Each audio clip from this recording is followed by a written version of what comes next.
My name is Jessica Lee and I'm a partner at Brown Rudnick in London in the litigation team. My practice focuses on commercial litigation, fraud and asset recovery and crypto and blockchain disputes. Very excited to be here with my panelists today. We're joined by Nathaniel Catez, Ayse Yazir and Rocco Pirozzolo and Andrew Clarke. Nathaniel is an executive director specialising in dispute advisory at Moelis and Company, a leading international investment banking and financial advisory firm. He has over 15 years of trading and investment banking experience, focused on advising companies and their stakeholders in a wide range of risk advisory and dispute-related situations across a broad range of industries.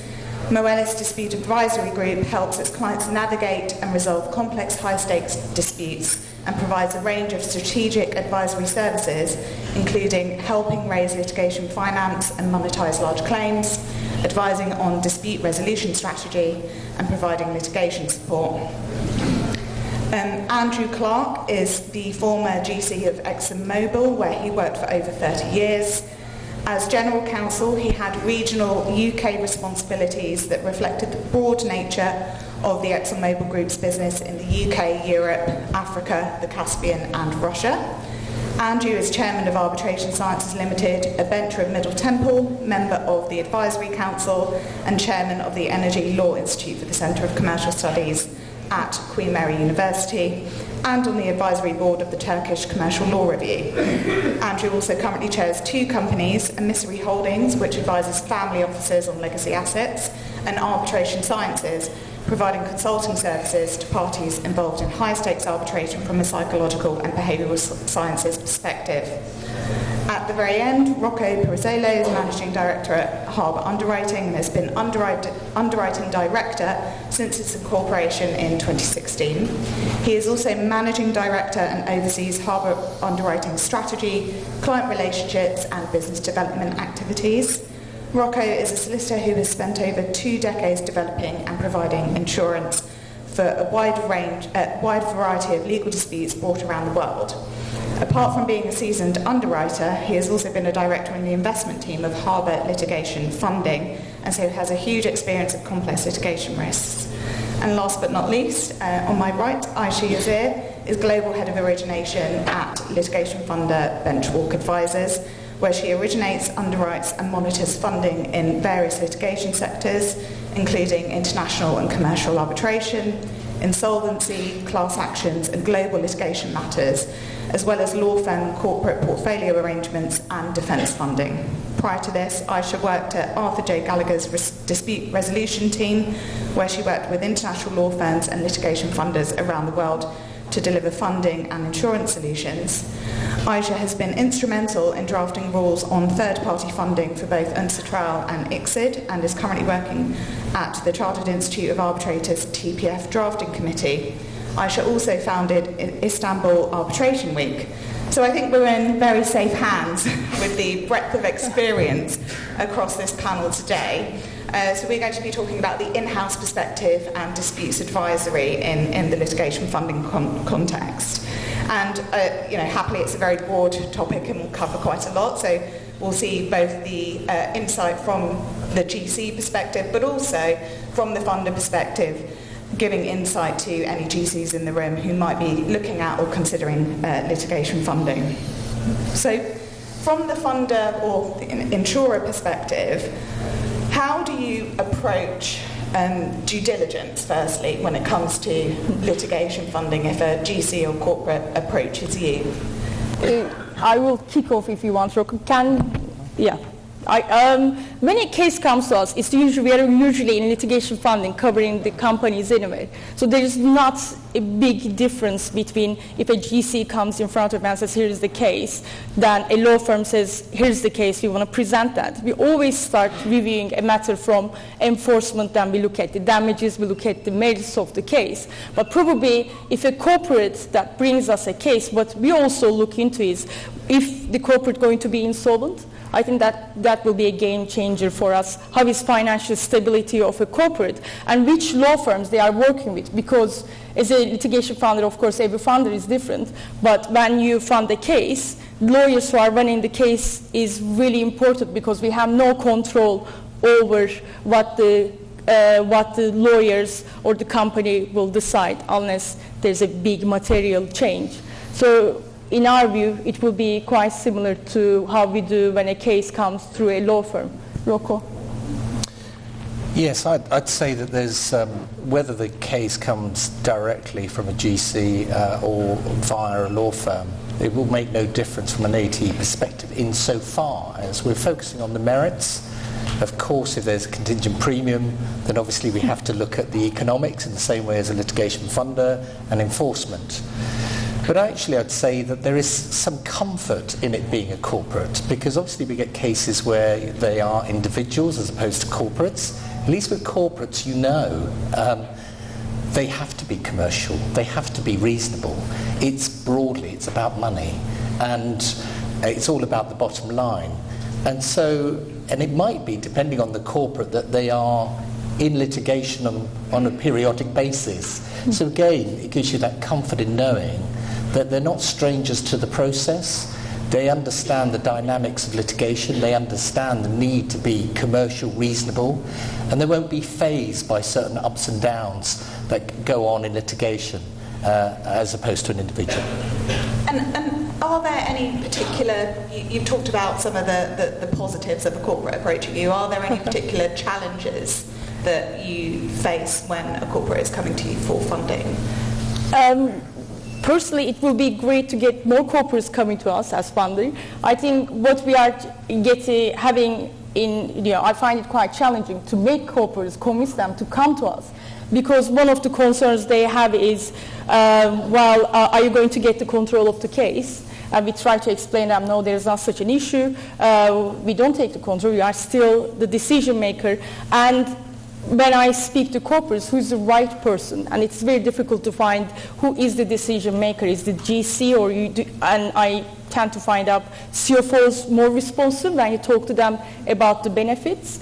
And maybe we should do more like kind of know-how stuff for the corporates, because when I had a chance to speak to lots of international companies, because of my Turkish background as well, I get quite a few direct cases, and explain them, if you use a litigation funder, it's very, first of all, you pass the risk, and also if you have an insurer as well, you pass the risk of losing the case to someone else, because I have seen quite dramatic scenarios that in-house counsels came to me and they said, we spent nearly 30 million to recover 40 million in a case. So it will be a different scenario if there's a litigation funder involved, because we actually step in and look into the budgets. We tell sometimes in-house counsels, well, why are you pursuing these cases? Because we did our due diligence and they seem either not recoverable, or I'm sorry, but damages seems quite small, so they can use their money elsewhere. It is off balance sheet. And there are lots of companies in the market who has lots of awards and they can't enforce them. So when we buy those awards, they will have more cash flow and they can invest in their projects rather than working on the matters that is not going to be a success for them. And Andrew, wondering if you can offer some insight, based on your experience as General Counsel, how would you typically approach litigation and funding? Thank you, Jessica. And just to reconfirm what was said in the introduction, I don't represent ExxonMobil. I haven't worked for the company for 3 years. And so if people have come thinking I'm providing an ExxonMobil view, I will share my background and my experience, but I'm obviously not expressing any views which they might not be happy with. So in terms of how General Counsel approach litigation and funding, I can only speak from my background and experience, which is working with a very, very large corporation. In those circumstances, it's very much a business decision. Clearly you have people who've been involved in the circumstances which gives rise to the dispute. They have their own emotional attachments. And one of the things which you need to do early on is try and disaggregate them from the decision making. Make sure you retain their services to get clarity about what's happened and why. but then start the process to make sure you understand the background and circumstances so you can then make proper decisions about how to proceed. And I think one of the keys is to put together a team which would comprise law in a support role.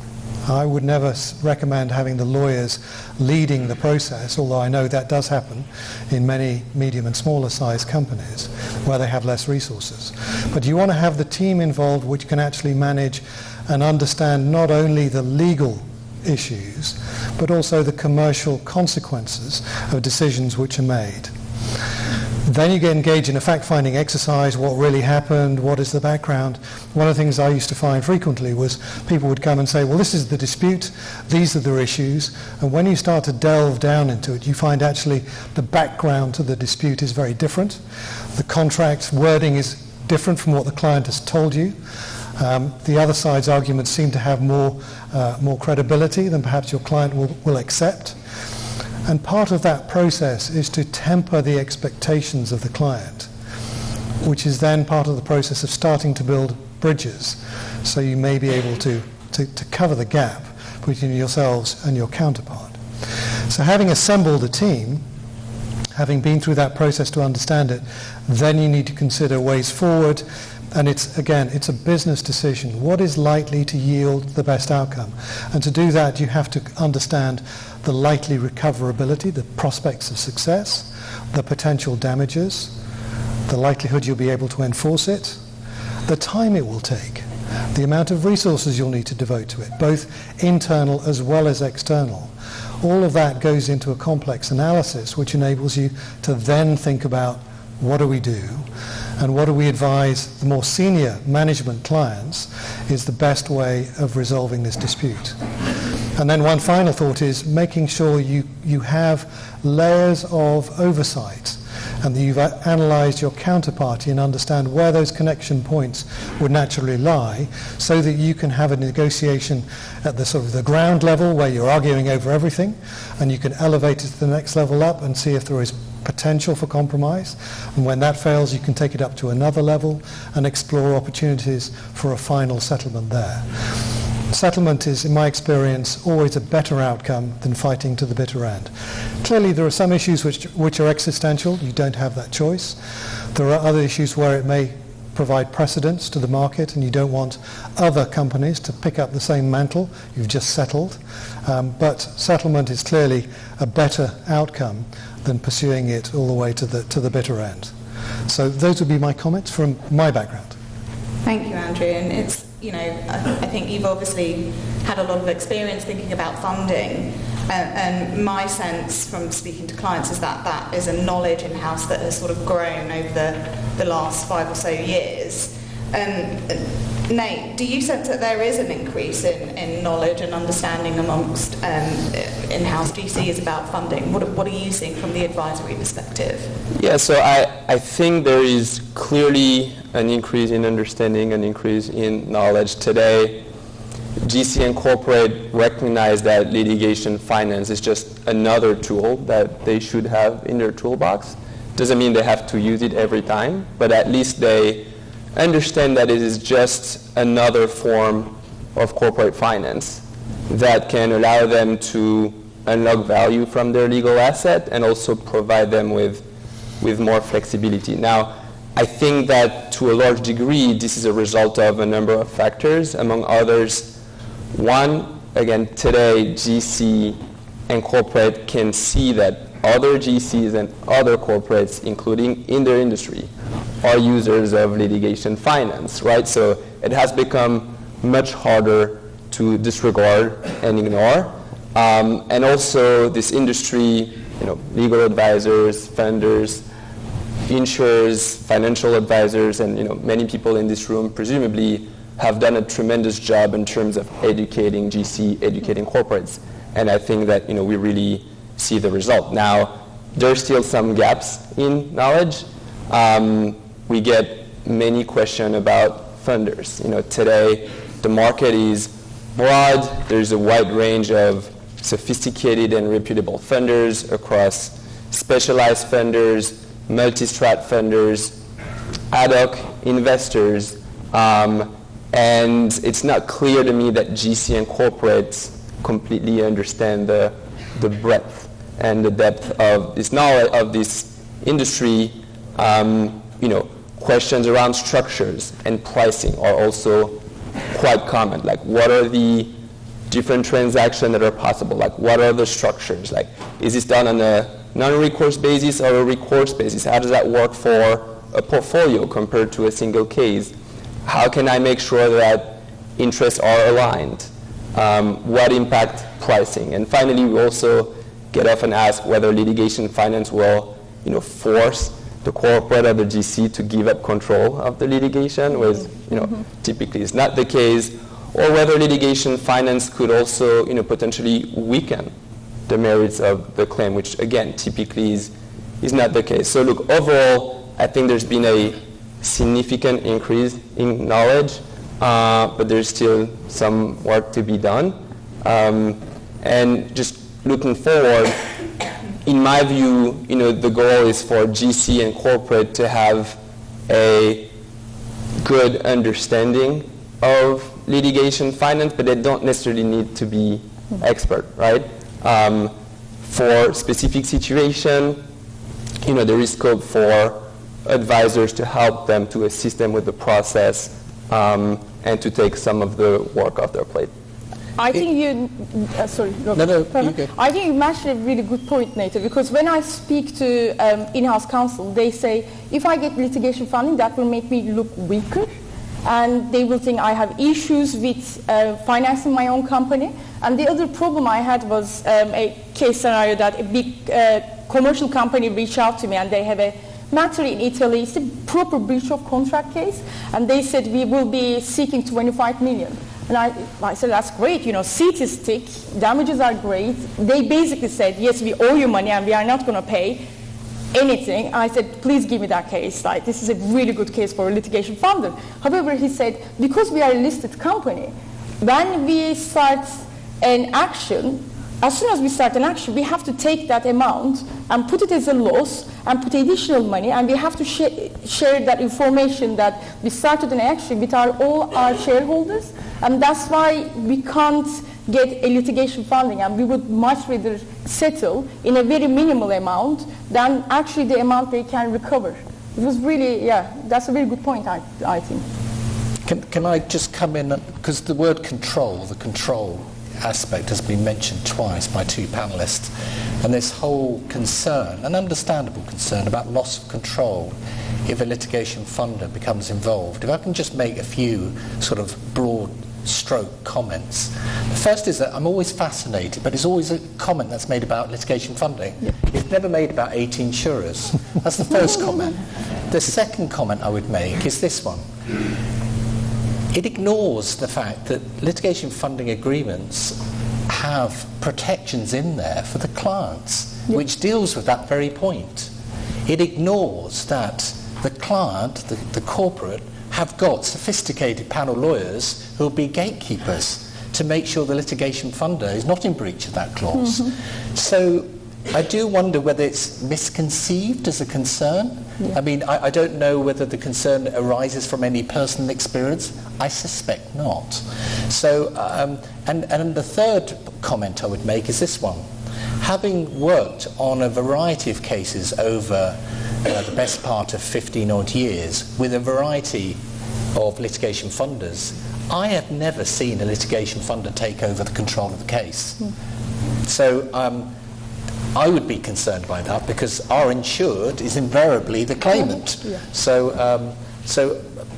hopefully that might help. And what do you, we've talked about some of the, the gaps in knowledge and concerns that have been raised by in-house counsel when it comes to litigation funding.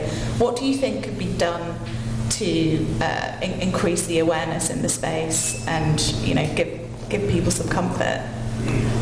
I mean, conferences like that is also very helpful, but I find that since CAT's claims has started, I start to see more corporates started to join the groups. So that kind of data, I think you mentioned that point as well. If a GC gets litigation funding, then they say to someone else and the other person.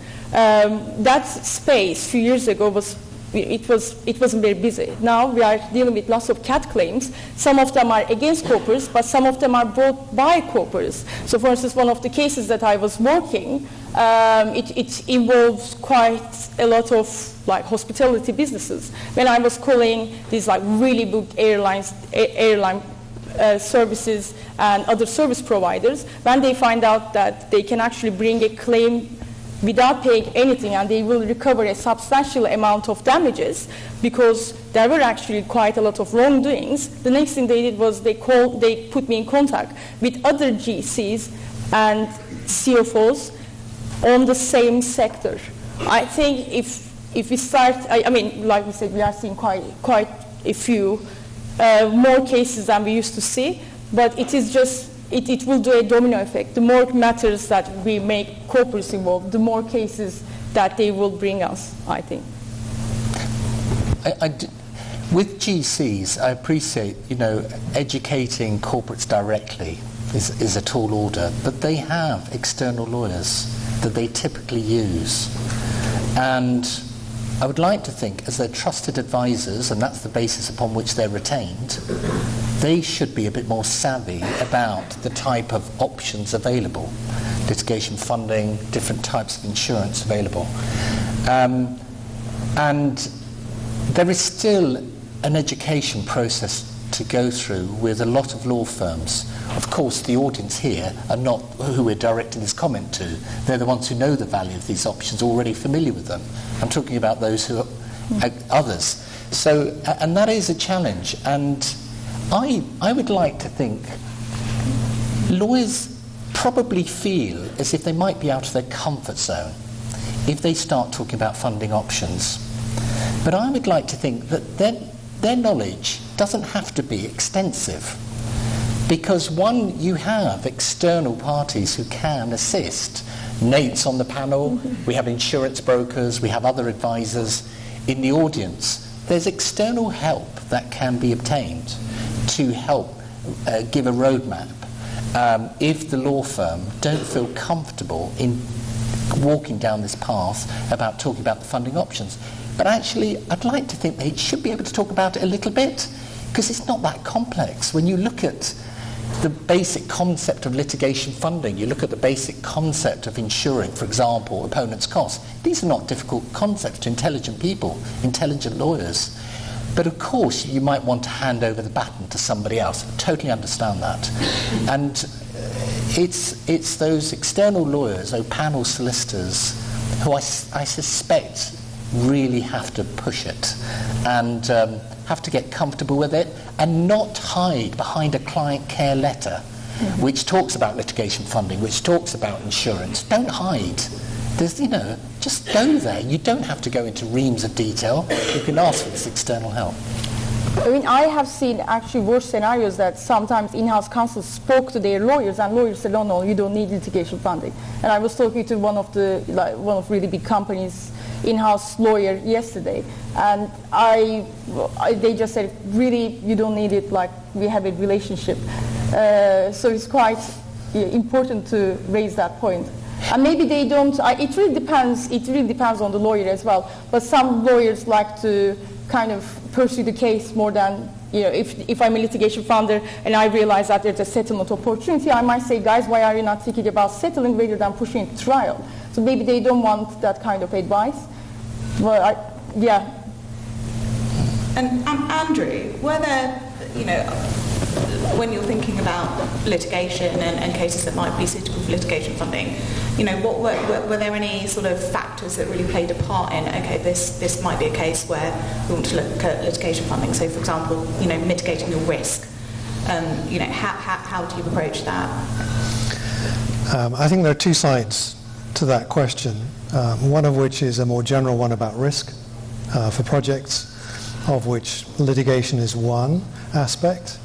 And the second one is around how you would deploy, how you view litigation funding strategically and the role it can play in the process of trying to obtain a resolution to a dispute. So going back to the first one, sort of management of risk in general. Large corporations are very familiar at handling risk. And my background is actually as a major transactions lawyer. I got involved in arbitration and disputes because I did major transactions, and inevitably those lead to disputes, as one thing follows the other.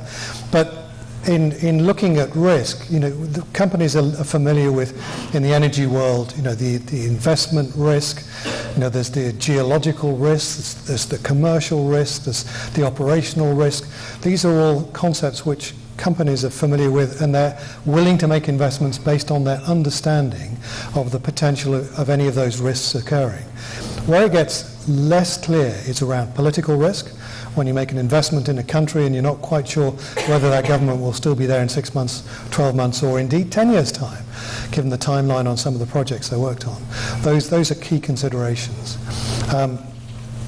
But then on the commercial side, and this is where experience is really helpful, when you look at putting a big project together, you have to focus on what is the governing law, what are the dispute resolution provisions, where would the seat of the arbitration be if it's arbitration, or which court would you go to, and what are your chances of actually being able to enforce a decision or an award when you receive it.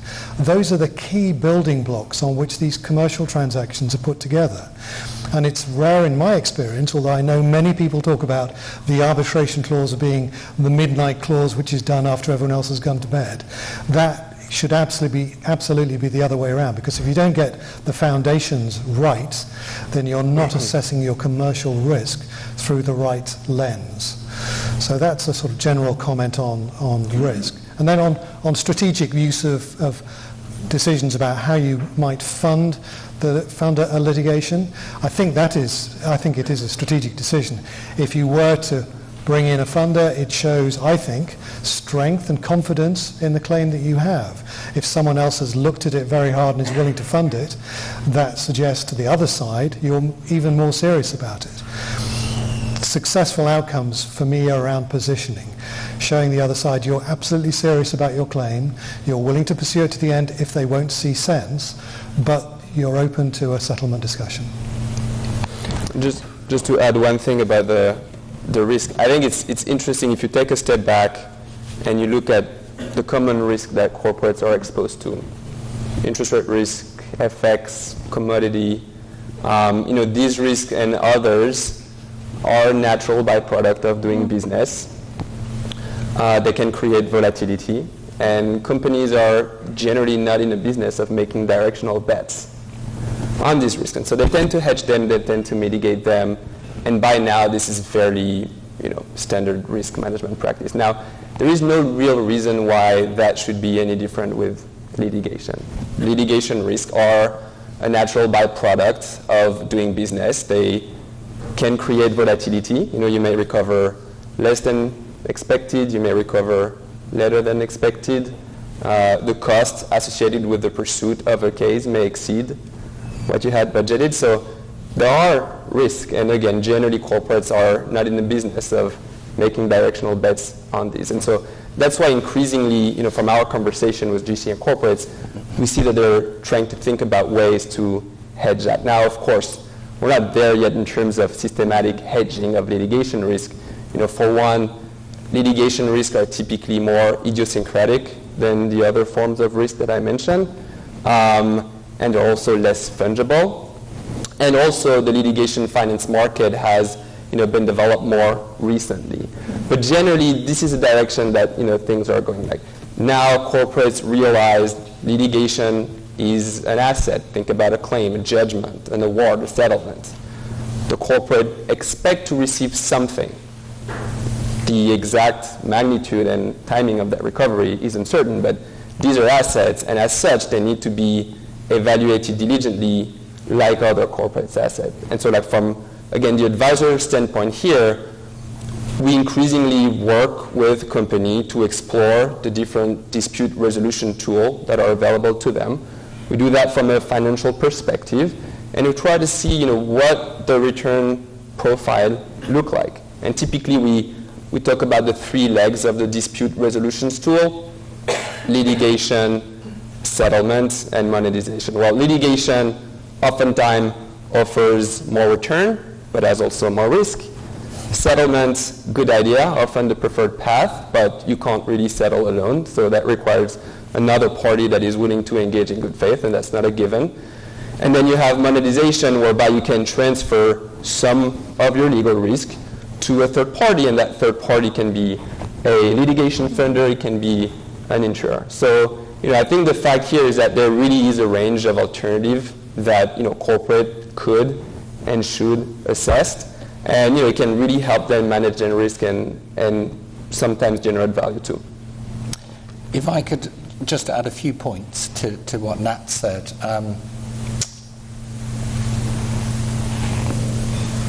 That's the oddity about litigation. It's not being viewed correctly as a business risk, and yet it is. We know in this room that invariably when you have a dispute, even if you're given good merits of succeeding, if you were to push for prospects as a percentage, you typically get 60%. You might get a bit higher, but that's, you might get to 70 maybe with a push. But 60%, and everyone in this room would think, oh, that's a good case, meritorious, should win. But 60% means 40% chance of losing. That's what it means. 40% chance of wasting money on your own lawyer's fees, 40% chance of losing, as in wasting money on expenses, barristers, experts, court fees, and 40% exposure to adverse costs. So that's a real risk. Now, no one on this panel, or certainly maybe I shouldn't talk for others, but I don't think anyone on this panel would necessarily say you always have to buy insurance or you always have to get litigation funding. No one would say that, I don't think, because that would be naive. Each of us in this room have a different risk appetite, and that's true as individuals and it's true of corporates. Now the question is trying to assess that appetite to risk, and that's probably the trickiest bit. Now, if you have a business that loves insuring every conceivable business risk, I hate to say it, but my gut feeling is they might be interested in litigation funding and AT insurance. Call it a gut feel. If they don't like buying insurance for some of their business risks, I suspect that means that their risk appetite is we're willing to absorb the risk. But there might be somewhere in between. They might be willing to absorb some of the risk, but also transfer it. Mm-hmm. So just to give an example, so a company where I was involved in discussions with the GC and their panel lawyers, it was an investor-state dispute, and he had to work up a paper to the board, and he put the various options, and I knew that I was just one of these options. Okay. So that's the paper he put up to the board. And the board had to decide, what are we going to do here? Now, what they ended up deciding was, we're going to retain some of the risk, but we're going to pass some of it onto an insurance policy. I'm under no illusion they looked at the litigation funding as well. I'm sure they did, because it was the law firm who I think would have thought of it and recommended that it was explored. Now, that happened to go the insurance route on that occasion. That doesn't mean insurance is a solution for every case. But they might have opted for litigation funding. But what they decided as a corporate was their appetite to risk. They could have easily, knowing who they were, they could have easily taken the whole risk, but they decided not to.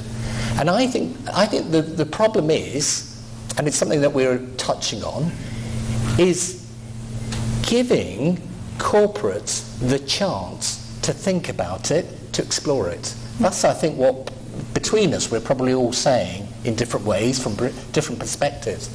Give them a chance to think about it. If the answer is no, I don't want litigation funding, I don't want insurance, no one here would be mortified. That reflects their risk appetite.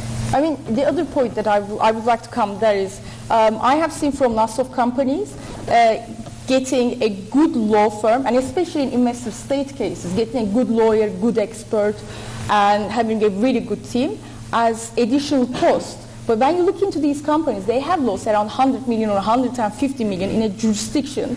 That's very difficult. And of course, when you have these states, most of them tend to go to a really good law firm, and you have to pay a substantial amount of money in exit. And when I speak to the in-house counsels, which I do quite a lot, especially in Turkey because it's really big for construction and energy, I tend to say, you lost over 100 million in this jurisdiction. You are going for a local law firm try to get a very cheap expert, and you are living in a mansion on Bosphorus, your driver just picked me up, and your servants are opening the door, and you are trying to save money on one of the most expensive things that you have lost, and it can change your life. If you don't want to do it, let me get on with it. Because when I step in as a litigation funder, of course there are different, you mentioned a very good point as well, Nate. There are lots of currency fluctuations are happening. So you can, of course, again, I will step in as a Turkish person, a pound is equals to now 42 Turkish liras. They can't afford to get good law firms. And when a litigation funder steps in, we pay everything in pounds and dollars, and we make sure that the team is exceptional, because we don't want to risk our investors' money when we fund the case. We want our investor to earn some money from that deal. And I think that getting a litigation and getting a good lawyer is very costly. And if a company is thinking about that, they should just come to us and we will sort it out. I think it's a great point. And oftentimes it goes back to the question of what are your alternatives? If you want to save some money here, or a percentage of the economic on the back end, okay, but what are the alternatives? And when you do that work, I mean, not every time, but oftentimes, these corporate will realize that there are good reasons why they should take a serious look at litigation funding.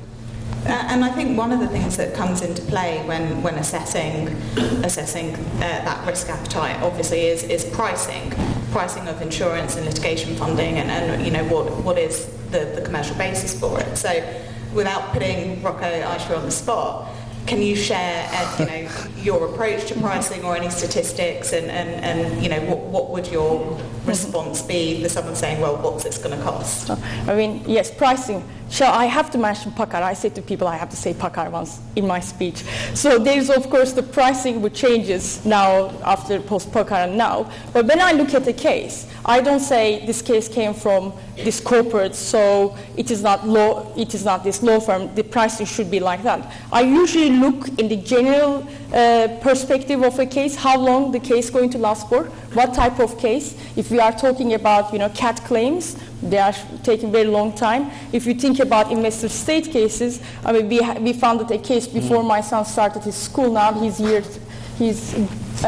4, actually. God, I forgot my son's year.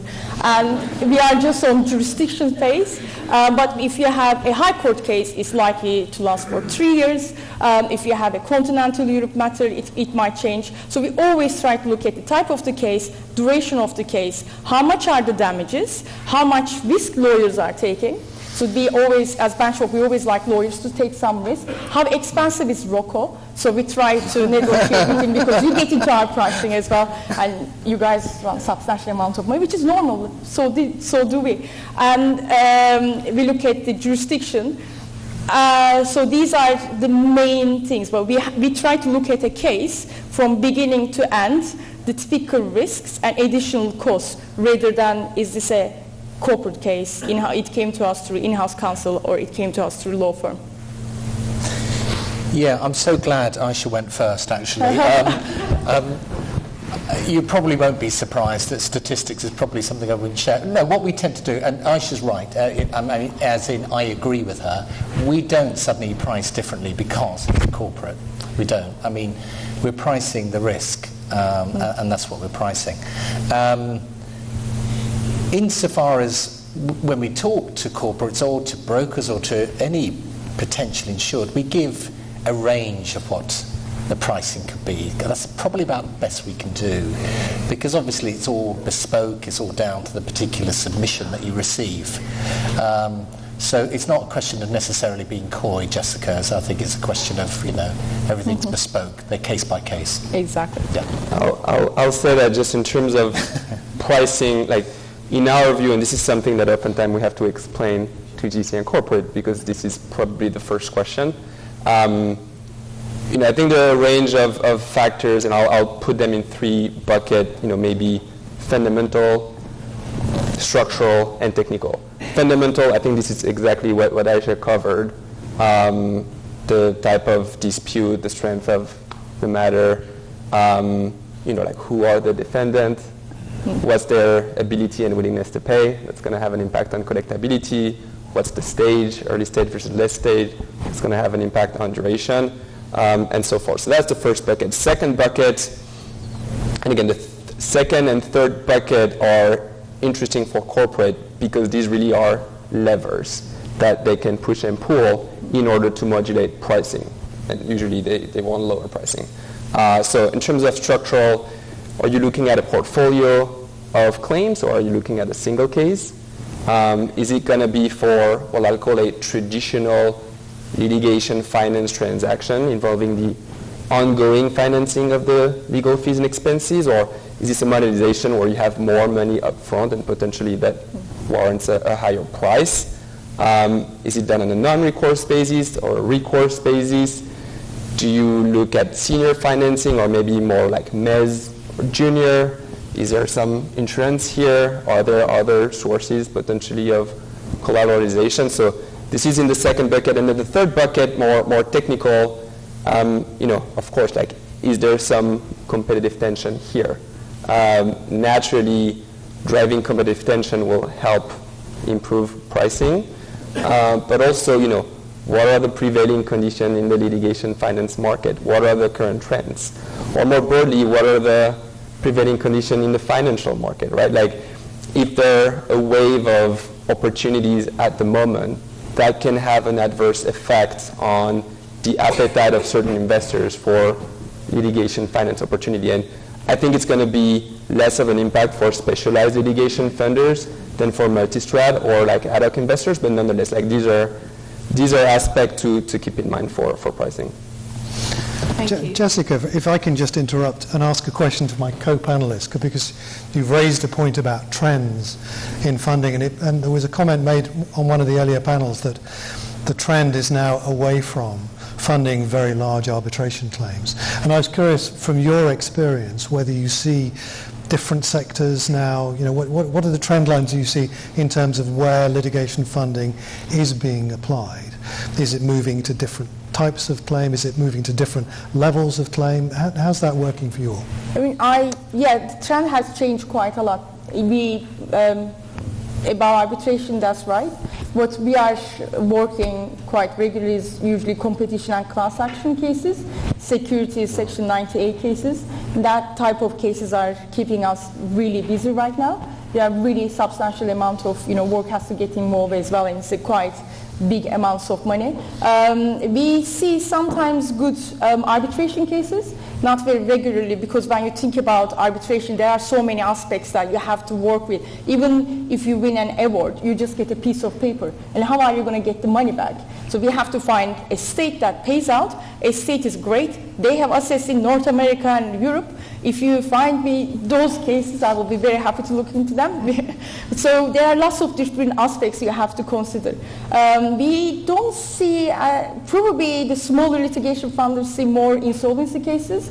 We haven't seen that much as yet because we start reviewing cases with damages over 10 million. I have seen more IP practitioners like to take risk on their own rather than taking a litigation funder.